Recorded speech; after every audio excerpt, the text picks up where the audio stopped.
নমস্কার বন্ধুরা, স্বাগত জানাই। রাজনীতির হাওয়া কখন কোন দিকে ঘোরে তা বোঝা বড় দায়। কিন্তু আজ এমন এক খবর নিয়ে হাজির হয়েছি যা শুনলে আপনার পায়ের তলার মাটি সরে যেতে পারে। দিল্লির আম আদমি পার্টিতে বড়সড় ধস নেমেছে। রাঘব চাড্ডার নেতৃত্বে 2/3 এমপি নাকি বিজেপিতে যোগ দিচ্ছেন।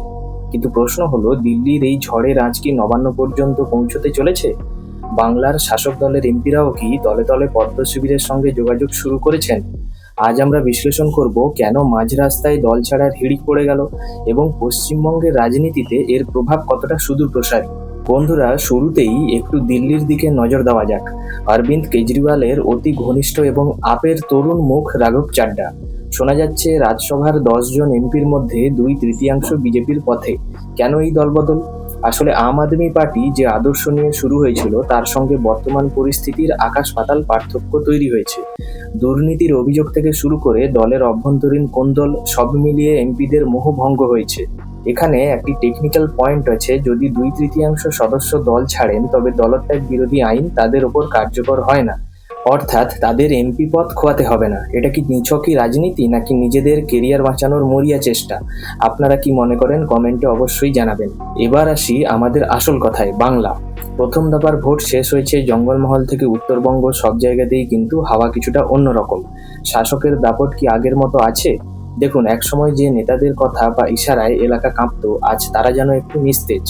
বীরভূমের অনুব্রত মণ্ডল থেকে শুরু করে কোচবিহারের উদয়ন গুহ, সবার কণ্ঠস্বরে কোথাও যেন একটা সুর পাল্টে যাওয়ার আভাস পাওয়া যাচ্ছে। উদয়ন গুহ প্রথমে বললেন সেন্ট্রাল ফোর্স ছাপ্পা দিচ্ছে, পরক্ষণেই নিজের সেই বক্তব্য প্রত্যাহার করলেন। কেন এই দ্বিধা? রাজনৈতিক মহলে গুঞ্জন শুরু হয়েছে যে তৃণমূলের বেশ কয়েকজন হেভিওয়েট এমপি নাকি ইতিমধ্যেই বিজেপির কেন্দ্রীয় নেতৃত্বের সঙ্গে যোগাযোগ করতে শুরু করেছে। তারা কি বুঝতে পারছেন যে 2026-এর আগে বা এই লোকসভার ফলেই হাওয়া বদলে যেতে পারে? এখন প্রশ্ন জাগতে পারে, ভোটের রেজাল্ট বেরোনোর আগেই কেন এই তড়িঘড়ি যোগাযোগ? একে আমরা চলতি ভাষায় বলতে পারি সেফ প্যাসেজ খোঁজা। ক্ষমতার অলিন্দে যারা থাকেন তারা সবার আগে পরিবর্তনের হাওয়া টের পান। এমপিরা বুঝতে পারছেন তৃণমূলের বর্তমান যা পরিস্থিতি, যেভাবে একের পর এক দুর্নীতি সামনে আসছে, তাতে সাধারণ মানুষের ক্ষোভ বাড়ছে। রাঘব চাড্ডাদের একটা গ্ল্যামার আছে, একটা ক্লাস আছে, কিন্তু বাংলায় যারা এমপি যেতে চাইছেন তাদের ভাবমূর্তি কেমন? আমরা পার্লামেন্টে দেখেছি কিভাবে কেউ কুরুচিকর মন্তব্য করছেন, সংসদ অচল করছেন। বিজেপিকে আদৌ এদের গ্রহণ করবে? এখানেই একটা বড় প্রশ্ন, বিজেপি যদি এই সব নেতাদের দলে নেয় তবে কি তাদের দুর্নীতির দায়ভারও বিজেপি নেবে, নাকি এদের নেওয়ার আগে কড়া স্ক্রুটিনি হওয়া প্রয়োজন? আপনারা সাধারণ মানুষ যাদের দিনের পর দিন অত্যাচার সহ্য করেছেন, আপনারা কি চাইবেন এই দলবদলু নেতাদের বিজেপি জায়গা দিক? আমরা যদি একটু গভীরভাবে দেখি, তৃণমূলের অস্তিত্ব মূলত ক্ষমতার উপরে টিকে আছে। যে মুহূর্তে ক্ষমতার স্তম্ভ নড়ে চড়ে বসবে, অমনি দেখবেন মমতা ব্যানার্জি এবং অভিষেক বন্দ্যোপাধ্যায়কে ছেড়ে অনেকেই হয়তো নতুন আশ্রয় খুঁজবেন। 4 তারিখের রেজাল্টের পর কি তৃণমূলের অফিসার লোক খুঁজে পাওয়া যাবে? এটা শুধু আমার কথা নয়, রাজনৈতিক বিশ্লেষকরাও এই ইঙ্গিত দিচ্ছেন। তৃণমূলের ক্যাডাররা এখন লক্ষ্য করছেন তাদের বড় বড় নেতারাই যখন লাইন করবার চেষ্টা করছে, তখন তারা কেন মাঝপথে বলির পাঁঠা হবেন? ফলে একটা বড় অংশ এখন নিষ্ক্রিয় হয়ে যাওয়ার পথে। বন্ধুরা, এবার আসি সেই গুরুত্বপূর্ণ প্রশ্নে যা আপনারা সবাই মনে মনে ভাবছেন। এই যে দল বদলের লড়াই, এটা কি আদর্শের হিড়িক নাকি এর পেছনে কাজ করছে ইডি সিবিআই এর সেই অতি পরিচিত চাপ? একটু ঠান্ডা মাথায় ভাবুন, গত কয়েক বছরে আমরা দেখেছি দিল্লির মনীষ সিসোদিয়া থেকে শুরু করে সঞ্জয় সিং, এমনকি স্বয়ং অরবিন্দ কেজরিওয়াল পর্যন্ত যখন শ্রীঘরের ভেতরে, তখন অন্য নেতাদের রাতের ঘুম উড়ে যাওয়াটা কি স্বাভাবিক?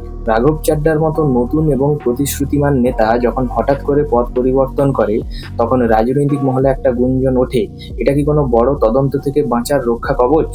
এবার আমাদের বাংলার দিকে তাকান। নিয়োগ দুর্নীতি থেকে কয়লা পাচার, বালি পাচার থেকে শুরু করে রেশন দুর্নীতি, তৃণমূলের এমন কতজন হেভিওয়েট এমপি বা মন্ত্রী আছেন যাদের নামে কেন্দ্রীয় তদন্তকারী সংস্থাগুলোর ফাইলে লাল কপির দাগ নেই? যখন নেতারা দেখছেন যে এই আইন আদালতের দরজা তাদের ঘাড়ের কাছে নিঃশ্বাস ফেলছে, তখন রাজনৈতিক আশ্রয় নেওয়াটাই কি তাদের একমাত্র বাঁচার পথ? বাংলায় বিরোধী দল বারবার একটা কথা বলে, বিজেপি হলো ওয়াশিং মেশিন। অর্থাৎ অন্য দলে থাকাকালীন আপনি দুর্নীতিগ্রস্ত, কিন্তু পদ্ম শিবিরে নাম লেখালেই কি সব ধুয়ে মুছে সাফ? এই তথ্যটা যদি সত্যি হয় তবে বাংলার সেই সব এমপি যারা এখন তলে তলে যোগাযোগ করেছেন, তারা কি আসলে বাংলার মানুষের জন্য কাজ করতে চান, নাকি নিজেদের পিঠ বাঁচাতে ইডি সিবিআই এর হাত থেকে একটা সেফ প্যাসেজ বা নিরাপদ রাস্তা খুঁজছেন? দর্শক, আপনাদের কাছে আমার সরাসরি প্রশ্ন, আপনারা কি মনে করেন এই দলবদল কি সত্যি মানুষের সেবার জন্য, নাকি দুর্নীতির পাহাড় থেকে বাঁচার একটা কৌশল? ইডি সিবিআই এর হাত থেকে বাঁচতেই কি এই ইট পাতা শুরু হয়েছে? বন্ধুরা, আমরা প্রায় ভাবি একজন এমপি দলবদল করলে তাতে আমাদের কি এসে যায়, কিন্তু রাঘব চাড্ডা এবং আম আদমি পার্টির এই ঘটনাটি কোনো সাধারণ দলবদল নয়। এটি ভারতীয় সংসদীয় গণতন্ত্রের একটি বড় সতর্কবার্তা। কিন্তু কেন? কারণ এর সঙ্গে জড়িয়ে আছে রাজ্যসভার শক্তির ভারসাম্য বা পাওয়ার ব্যালেন্স। আপনারা জানেন, লোকসভায় বিজেপির সংখ্যাগরিষ্ঠতা থাকলেও রাজ্যসভায় অনেক সময় গুরুত্বপূর্ণ বিল পাশ করতে গিয়ে সরকারকে বেগ পেতে হয়, কারণ উচ্চকক্ষ বা রাজসভায় বিরোধী দলগুলো একজোট হয়ে বিল আটকে দেয়। এখন হিসাবটা দেখুন, রাজ্যসভায় আপের 10 জন এমপির মধ্যে 2/3 অংশ কিন্তু, অর্থাৎ 7 জন বিজেপিতে চলে যায়। তবে রাতারাতি বিজেপির সংখ্যাতত্ত্ব শক্তিশালী হয়ে ওঠে। একইভাবে বাংলার তৃণমূল এমপিরাও যদি পদ্ম শিবিরে নাম লেখাতে শুরু করেন, তবে কেন্দ্রীয় সরকার রাজ্যসভায় এমন এক পর্যায়ে পৌঁছে যাবে যে কোনো আইন বা বিল পাশ করতে তাদের আর কোনো বাধার মুখে পড়তে হবে না। গণতন্ত্রের সৌন্দর্য হলো চেক অ্যান্ড ব্যালেন্স, অর্থাৎ শাসক দল যদি কোনো বিতর্কিত আইন আনতে চায়, তবে বিরোধীরা বা বিরোধী দল সংসদে দাঁড়িয়ে তার ভুলগুলো ধরিয়ে দেয়। কিন্তু যদি একের পর এক বিরোধী এমপিরা দলবদল করে সরকার শিবিরে যোগ দেয়, তবে সংসদে বিরোধিতা করবার মতো আর কেউ থাকে না। এটা শুধু রাজনৈতিক জয় নয়, এটা একটা বড় সাংবিধানিক সংকট। যদি সংসদীয় বিতর্কই বন্ধ হয়ে যায়, তবে যে আইনগুলো পাশ হবে তা তো সবসময় জনগণের স্বার্থ রক্ষা করবে না, নাকি সেগুলো কেবল একটি বিশেষ দলের এজেন্ডা হয়ে দাঁড়াবে? আপনারা হয়তো ভাবছেন এসব তো দিল্লির রাজনীতি, আমাদের কি? ভুল ভাবছেন। যদি শক্তিশালী বিরোধী পক্ষই না থাকে, তবে জনগণের হয়ে কথা বলবে কে? বাজারে জিনিসের দাম বাড়লে, বেকারত্ব বাড়লে বা সাধারণ মানুষের অধিকার ক্ষুণ্ণ হলে সংসদে যারা আপনাদের হয়ে সরব হতেন, তারাই যদি শাসক দলের হাত ধরেন, তবে আপনার দাবিগুলো কি আর কেউ শুনবে? বাংলার তৃণমূল এমপিরা যদি আজ বিজেপির দিকে পা বাড়ান, তবে কি বাংলার মানুষের ম্যান্ডেটাকে সম্মান জানানো হবে, নাকি নিজেদের পদ আর ক্ষমতার লোভে ভোটারদের সাথে বিশ্বাসঘাতকতা করা হচ্ছে? দর্শক, আমি আজ আপনাদের বিবেকের কাছে একটা প্রশ্ন রেখে যাচ্ছি, সংসদে কি বিরোধী পক্ষ থাকাটা জরুরি নয়? যদি সব দল মিলে একাকার হয়ে যায়, তবে আমরা কি একদলীয় শাসনের দিকে এগিয়ে যাচ্ছি? শক্তিশালী বিরোধী পক্ষ ছাড়া কি সুস্থ গণতন্ত্র সম্ভব? আপনাদের মতামত নিচে কমেন্ট বক্সে অবশ্যই জানাবেন। বন্ধুরা, রাজনীতিতে বাইরের শত্রুর থেকে ঘরের শত্রু অনেক বেশি বিপজ্জনক। তৃণমূল কংগ্রেসের বর্তমান অস্থিরতার পেছনে কি কেবল বিজেপি বা দিল্লির চাপ কাজ করছে, নাকি ঘাসফুল শিবিরের ভেতরেই তৈরি হয়েছে একটা অদৃশ্য পাঁচিল? আজ আমরা কথা বলবো সেই ফাটল নিয়ে, যা দলকে ভেতর থেকে কুরে কুরে খাচ্ছে। ওল্ড গার্ড বনাম নিউ ব্রিগেড।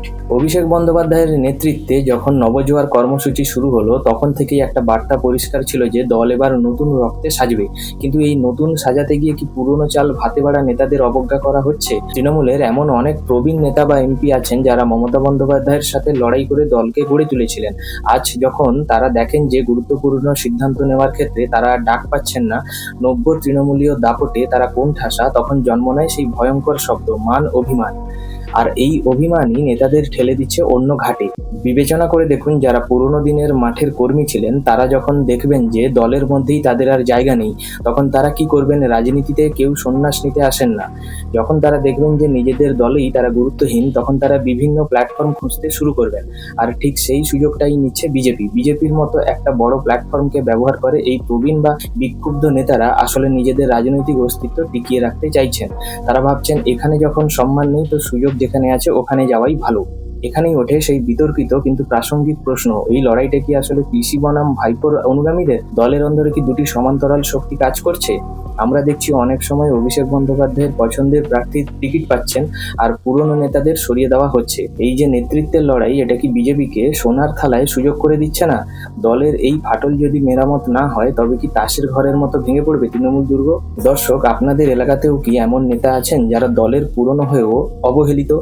আপনারা কি মনে করেন এই জেনারেশন গ্যাপ বা নেতৃত্বের দ্বন্দ্বই তৃণমূলের পতনের মূল কারণ হতে পারে? পিসি নাকি ভাইপো, দলের রাশ কার হাতে থাকা উচিত বলে আপনাদের মনে হয়? আপনাদের সাহসী মতামত কমেন্ট বক্সে অবশ্যই জানাবেন। শেষে একটাই কথা বলবো, রাজনীতিতে শেষ কথা বলে কিছু নেই, তবে আদর্শহীন রাজনীতি বেশি দিন টেকে না। দিল্লির আম আদমি পার্টি হোক বা বাংলার তৃণমূল কংগ্রেস, মানুষের বিশ্বাসের মর্যাদা না দিলে পরিণতি এমনই হয়। বিজেপির নেতৃত্বের কাছেও আমাদের একটাই বার্তা থাকবে, যারা বাংলাকে ধ্বংস করেছে, যারা সাধারণ মানুষের উপর অত্যাচার করেছে, তাদের শুধু রাজনৈতিক ফায়দার জন্য দলে টেনে নেওয়া মানে মানুষের মনে আঘাত করা। হিসাবটা যেন পরিষ্কার থাকে। আপনারা কি ভাবছেন, তৃণমূলের এমপিরা বিজেপিতে গেলে কি ভালো হবে, নাকি এটা শুধু সুযোগ সন্ধানীর রাজনীতি? আপনাদের মূল্যবান মতামত নিয়ে নিচের কমেন্ট সেকশনে অবশ্যই জানাবেন। ভিডিওটি ভালো লাগলে লাইক করুন, বন্ধুদের সাথে শেয়ার করুন, সত্য তুলে ধরতে সাহায্য করুন। আজকে এ পর্যন্তই, পরের ভিডিওতে আবার দেখা হবে। ধন্যবাদ।